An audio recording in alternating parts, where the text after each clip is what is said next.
Hello there, I am Zolerla, and this is The Joy of Computer Gaming, where we investigate good and intriguing examples of computer gaming history. Today's highlighted game is Aztec, the delving deep, dodging dinosaurs and other dangers, dropping dynamite to dig and destroy defenses, and daring to drag the idol into daylight game. It's a platform game created by Paul Stevenson and released by Datamost in 1982. I played the Atari 8-bit version, though this game did come out on the Apple II first, and also had Commodore 64, PC-88, FM7, and Sharp X1 versions. This is a fun game to come back to on occasion, but I've included it particularly because it has such a unique aesthetic and it stuck out in my mind over the years. I give it a 6 out of 10.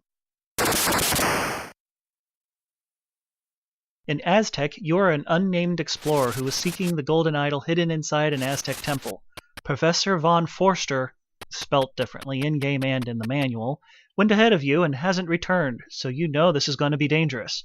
The gameplay is somewhat similar to the later and far more popular Montezuma's Revenge, which actually had pyramid-shaped levels for a very different take on the same basic game concept. What is immediately intriguing about Aztec is the style of the characters in it. Everything has a monotone style to it aside from the walls, that looked realistic at the time, and had several frames of animation and moved fairly smoothly for the time period. Testing it now, I could see it's a mere 5 frames per second for normal speed monsters and 10 frames a second for fast monsters. Refreshing the movement is not properly synced with the video card, so a flickering effect happens almost every time something is moving, in both NTSC and PAL. They could have worked around some of this by just refreshing one level of the room per frame using Atari's vertical blank interrupts for the timing. However, it was only barely bogged down by having a large number of things on the screen at once, so it still looked rather impressive whenever that situation occurred. Though it's hard to tell at a first glance, the game is done in tiles. Everything moves a tile at a time, including your character. Fast-moving enemies and your character while running are done by making them move twice as fast at 10 frames a second instead of 5. Your character has an additional frame while strutting about with a weapon out, but the movement speed is still a single tile at the standard 5 frames per second. When you start the game, there is a difficulty from 1 to 8 to choose from. This mostly just seems to change the quantities of the monsters you see in the game, though you also seem to have more difficulty finding weapons on higher difficulties as well. I highly recommend playing this on the highest difficulty though, because that's where things get a bit crazy and fun once you learn how to play. The entire game is played with the joystick. You can move left or right by pushing that direction. Holding a direction for about half a second has you run, whereas just tapping a direction makes you walk. If you switch directions while moving, you keep the same speed. You do not stop moving until you run into something, something runs into you, you fall, or you press up or down. Pressing the button while walking or running causes you to jump at a very high speed. If you press diagonally left or right and up at the same time, you go into a hoppy walk or hoppy run. This is used to climb on top of things or to go upstairs. It looks completely ridiculous when you're just jogging along hopping. You can just press left or right again to switch to non-hoppy movement. If you press down, you crouch. While crouching, you can press and hold left or right to crawl in either direction at the same speed as walking. Unlike walking and running, you stop if you stop holding in the direction. If you fall any distance at all, you will fall down. You stand up from crouching by pressing up. The game simply tests for pixels under your feet. In hoppy mode, this checks a small distance above your character's feet, which you can gauge based on the height of each of the steps on the stairs in the game. You can climb stairs, of course, but also on top of bone stacks, boxes, even the lid of an open box, over rubble, and even over or onto monsters. If you hitch a ride on a monster, you have to keep moving or you'll fall off since their own momentum doesn't affect yours. If you would move down more than a step's height, you fall instead. If you fall, the game pauses while it shows you fall, and when you hit the ground, the game resumes and you lie flat on the ground for a time, with little stars over your head. You're invincible while you're falling and while you're lying on the ground. How long you stay down is based on how far you fell, but you never take any damage from falling. You move down to the next floor if you hit the bottom of the screen, though thankfully the bottom floor can never have a hole in it, so you can't fall out of the game world. If you have the machete or the pistol, pressing up in the button pulls one out.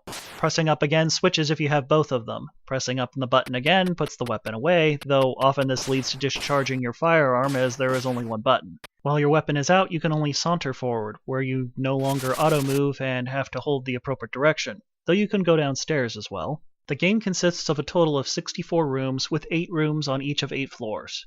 Each room wraps around horizontally. My guess would be that you're in an octagonal, tube-shaped temple. The manual says that the layout is chosen randomly from a set of 32 possibilities, though the junk lying around in each room seems completely random, so it always feels fresh and unique. This aspect means this is technically a roguelite, since it randomly generates the floors every time you play. Though I never knew how to, the manual mentions that you could actually save in the game by pressing S. Sometimes it helps to have the manual, I suppose. The rooms are all split between 3 layers and have some unusual features in them. Many have tiny ledges that do nothing except allow random creatures to hang out on them. Stairways that look like they should have connected are often simply hanging over nothing, and it takes some good timing to prevent yourself from falling off. There are often stairs leading up to nowhere and often pointing the wrong way. Since you move a space to turn or start walking, you can't turn around on these stairs to jump the other way.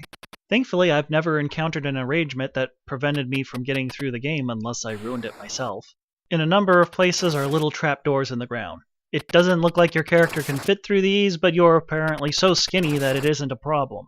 If you're crawling or you have a weapon out, however, you won't fall into these pits.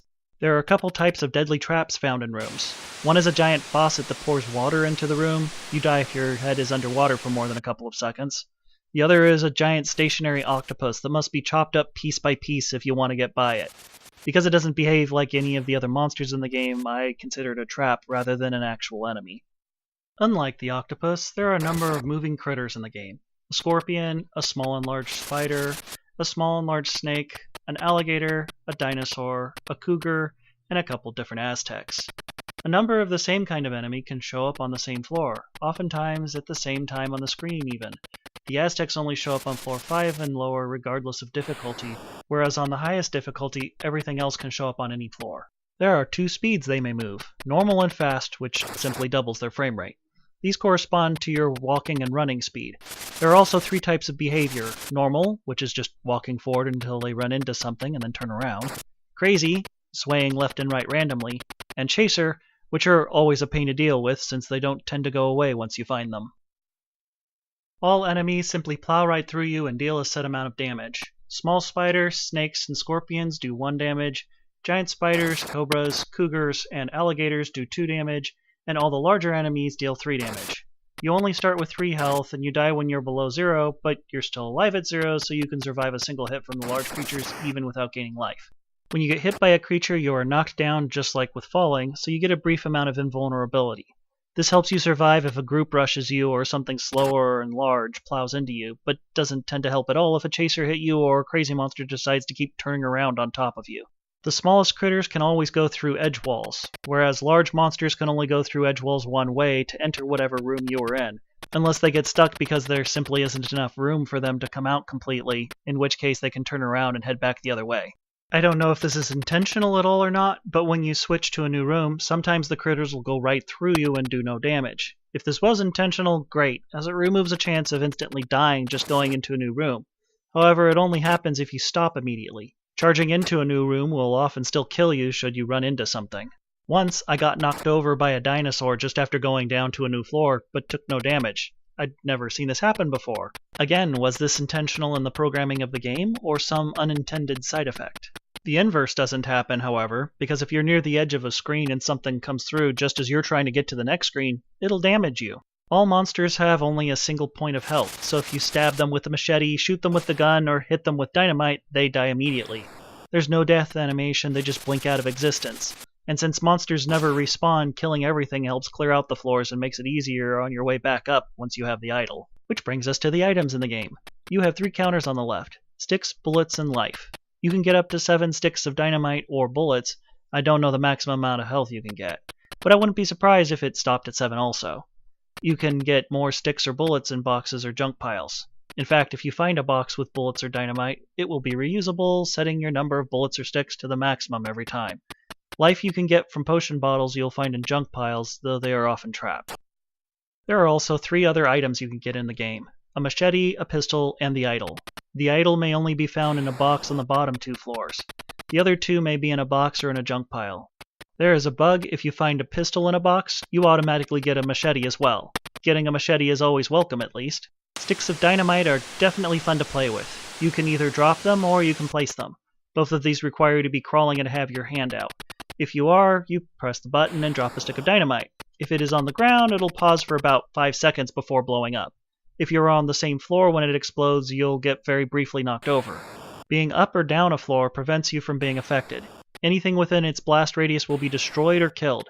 If you blow out a wall, even though most of it will still be hanging there, you can jump through it as if it wasn't there. If you drop dynamite over a gap, it will explode immediately on contact with anything. This can be useful to create holes quickly or to blow up enemies below you. This presents one real problem in the game. You can ruin the map and make it impossible to get back out. Fortunately, this is generally your fault, so if you pay attention to how you use the dynamite, you should be just fine. An oddity with dynamite is that, once placed, if you move to another room, the dynamite will follow at the exact same spot on the screen. This is useful if you place dynamite and realize it's in a bad spot, or you find lit dynamite under some rubble and don't want it to blow up something important. Otherwise, it's annoying. I believe this was intentional to make it so you couldn't easily ignore the dynamite by just moving to another room. The bullets are obvious. They're used with the pistol. Your strength is your hit points. If you get below 0, you die. You're still alive with 0 strength at least, and since you start with 3, that means you have to take more than 3 damage to die. The machete allows you to attack monsters by stabbing forward or swinging downward. It's what I tend to use to kill most of the enemies in the game since it has unlimited uses. The pistol fires in roughly a horizontal path in the direction you're facing. This makes it useless on the smaller enemies unless you're partway down some stairs when trying to shoot them. The idol's only purpose is to win the game with. If you're carrying it when you walk up the top stairway, you win the game. When you obtain it, a stick of dynamite spawns over your head, so be careful when opening boxes on the 8th floor. If you have narrowed it down to only boxes with nothing overhead, I don't know how you're expected to get the idol and survive. Maybe you can outrun it? Having tested this situation out, I haven't been able to outrun it, but it appears several boxes may contain the idol in a single playthrough, and the rest become empty once you find it. If you find the idol on the top level of a room, the dynamite from above doesn't happen. The junk piles that may be broken down to give you an item always look the same, though you can generally see the item concealed within it if there isn't other stuff blocking your view. Occasionally there will be nothing, and occasionally there will be a lit stick of dynamite in it as well. This might ruin the stage and prevent you from completing the game, so if the junk pile is somewhere sensitive, either be certain you can move to another room for it to follow you and blow up there, or just don't go through it. Boxes are usually empty, but they may contain skulls, machetes, pistols, bullets, dynamite, the idol on floors 7 and 8, and even Professor Von Forster. In some playthroughs I've found multiple boxes with Professor Von Forster, so I can only assume I found various pieces of him in various boxes. I don't know if the Aztecs were planning on giving them away as gift boxes or not. There is no music in Aztec and very few sound effects. None of the enemies make a sound. In fact, the only sounds are from your character walking, running, or falling, the dynamite exploding, the faucet, firing the pistol, and swinging the sword downward. Since walking and running make a persistent chop chop chop chop chop sound, the game is generally not quiet at the very least, even if the sound gets annoying fast.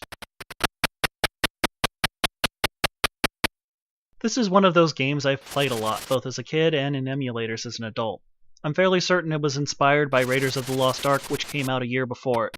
This game is fun to come back to from time to time because there's nothing like it. Well, except maybe Montezuma's Revenge, but the style of game is completely different. Here's why I recommend the hardest difficulty. If you head down to a new floor and you see a giant spider and an alligator, okay, this is going to be a little tough, right? There are 8 rooms and you immediately see a couple of the monsters. Now, imagine walking down to a new floor and seeing 2 dinosaurs, a giant spider, a huge cobra, another spider, a snake, and a scorpion, and then a moment later an alligator and a fast dinosaur join in. Okay, this is going to be a fun level. There are several things in my description that may seem a bit exaggerated or don't properly convey how playing this game actually was. Unfortunately, without a long playthrough or playing it for yourself, you'll probably never even realize it.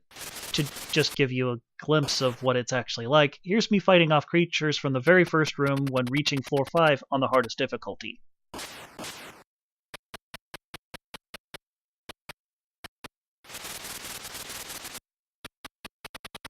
This isn't even particularly unusual either. The really busy room I showed earlier was a little bit much all at once, but that's the amount of creatures you often see on each floor on the hardest difficulty.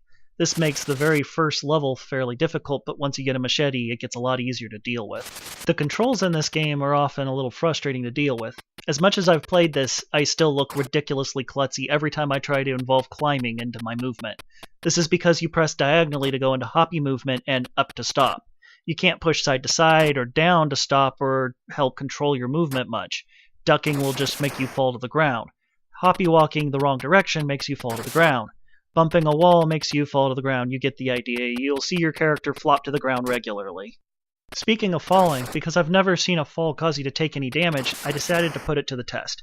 I specifically made the maximum possible fall in the game. I started from the top level of the top floor and dynamited all the way down to the indestructible bottom of the 8th floor, then climbed all the way back up and took the plunge.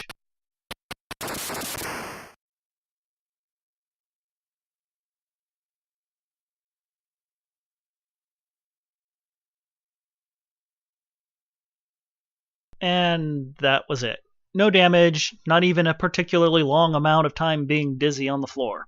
The main character can't hold his breath for more than a couple of seconds, but he takes absolutely no damage at all from the equivalent of a 23-story fall. Oh, and one last thing. If you look at the stats on the edges of the screen, you can see how, with a well-placed dynamite, the simple pixel test for walking allows you to step down and onto the details about your character. Not that this serves much of a purpose, but it was amusing to do. The ending of the game is just a plain text message saying, "Congratulations, you won." Blah. There are these little diamond shapes at the left and right on the bottom of the screen. These represents bits of data. The bottom left set represents what floor you're on, the bottom right set represents what room you're in. The other two sets seems to represent some sort of ticker in the game, perhaps, to help the programmers know how many frames or movement frames have gone by. They only change when you change rooms or when dynamite goes off. The Atari 8-bit version seems to be the simplest available, at least among the versions I can find. There is no intro screen and no image showing your character descend into the temple. It just has a plain text intro and you immediately start by walking down some stairs into the first level. Other versions have a whole opening introduction and a scene showing your character descending into the Aztec ruins. However, having attempted to actually play the Apple II and C64 versions, it's immediately apparent that they were really wonky in comparison to the Atari version and feel incomplete or even broken. The Commodore 64 version especially, which, even after trying multiple emulators, just looks like a total mess. I even looked it up online because I couldn't believe this was how it actually was, but this is apparently how it actually was. It has a song and an animated start screen if you play it on a PAL C64, but even this is really buggy on the NTSC Commodore 64. Both the Apple II and Commodore 64 versions do not seem to register the joystick at all and have a very bizarre control scheme. You have to push A or D to choose your direction, but that doesn't even move you or turn your character. If you want to walk, then you press W, R to run, G to crawl a single tile on the ground, C to start hoppy walking, and so on. F to pull out your weapon, then A or D to move left or right without turning, but S to turn around, and W or R to walk or run without the weapon, M to swing down, and L to lunge with the machete, space to fire the gun. Running seems to have trouble at times. There appears to be a hidden stamina meter or the like. Oh, and you have to press Z to even see what you have. The help screen on the Apple II version demonstrates what a mess this control scheme is, but it doesn't tell you how awful it feels to play with these controls. In these other versions, there are other trap rooms, such as one with a descending ceiling or walls that close in on you. If the Aztecs catch you, instead of just hurting you, they were supposed to capture you. However, I couldn't get past the awful controls enough to really play on those systems to show you much more. It is all unfortunate that the good parts of the Apple II version weren't incorporated into the Atari version, as it seems it would have added a more complete feeling to a game which already was unique and fun as it was. If nothing else, an intro screen and the description of the game's plot would have been welcome. I always assumed the intro was so simplistic because it was just an old game, such as quite a few other older games like Wizard's Crown and Bruce Lee, which had similar dull intro screens. Aside from finding out that Paul Stevenson made a game named Swashbuckler for the Apple II, I can't find anything else about him. His very common name does not help. Datamose produced many games and programming books between 1981 and 1984 and then completely stopped. Out of the games they made, I've also played Cohen's Tower and Mr. Robot and His Factory. Cohen's Tower is not a particularly good or even interesting game, so I won't be including it in this series. Mr. Robot and His Factory, on the other hand, was unique, and I will be highlighting it later when I get to 1983. In any case, I've not been able to find out why Datamose stopped releasing games and books, or what even really happened to them. I did find out that the founder of the company, David Gordon, died in 1996, but that was well after the company went defunct.